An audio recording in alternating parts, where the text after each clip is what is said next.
So during our interviews this week, we had three different major learnings as a result. In our first interview with Katie, we were looking at the prospect of expanding our product to include clothing uh, and possibly other fashion items alongside furniture.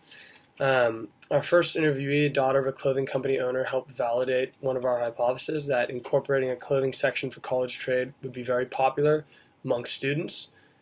Similar to many college students, she feels she has a surplus of clothes and cycles through many different wardrobes, getting rid of the clothes she no longer uses or wants.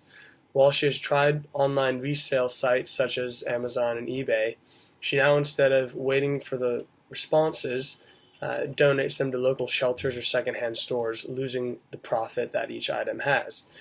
With a localized market and exclusive users, which are college students, each item, if it was uploaded on a college trade, it would have plenty of advertisement and face time and would be sold quickly, not to mention that the cheap prices compared to other online sites would also be a huge positive for college trade.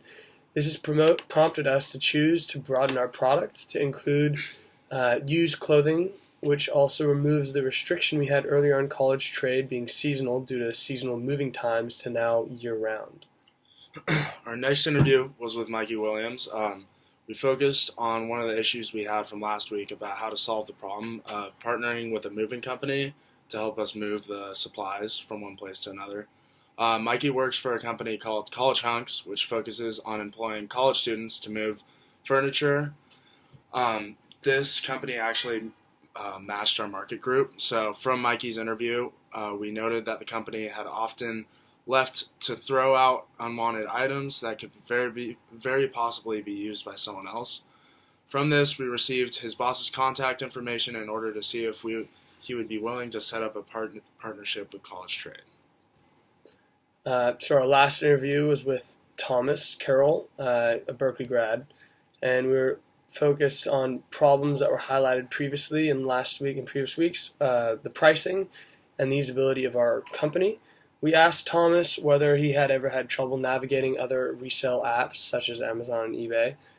During the interview, he explained how he didn't enjoy shopping on Amazon or eBay or other online resale sites because of the time it took to find what he was looking for. Oftentimes, different filter genres were too full of items that didn't allow for a specific search or weren't related to that specific search. Along those lines, he also said that items on Amazon and eBay were too expensive for the quality that they were selling. This validated our idea of creating an app that is quick and user-guided, meaning that the prices are set by the buyers. Our idea, more explained here, is similar to Tinder, where the user would be swiping left or right on the filter set items, either clothing types or furniture types, and if they swipe right, which means that they like the item, the user would set a price that they would be willing to pay for that item.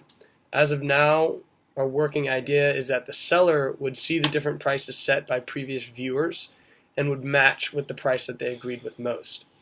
Next week, we'll further this development and test to assure we are on the right path with this possible company virtual layout. This week, we tested to see if our company's idea of cheap items was legitimate. We had different people who stopped by price items we had laid out before them with the knowledge that they were looking to sell the item quickly. They had full, complete, detailed descriptions to base their price off of. We then compared the prices they set, knowing the item was used, to the prices of the same product on online services such as Amazon or eBay. On average, the students allocated lower prices for the products than the pricings online. They validated our theory that students wanting to get rid of items quickly would be willing to sell at lower prices than the average price on other sites. Again, this week we're struggling and looking for other ways to gain revenue. Now that college trade is no longer seasonal, we would have a year-round stream of revenue once the company takes off, but still would be small since the percentages would be from cheap transactions. Also, although we have contact with a moving company local to Berkeley, we need to find a way to join moving teams across the nation if we plan to make college trade national among the states. Thank you very much.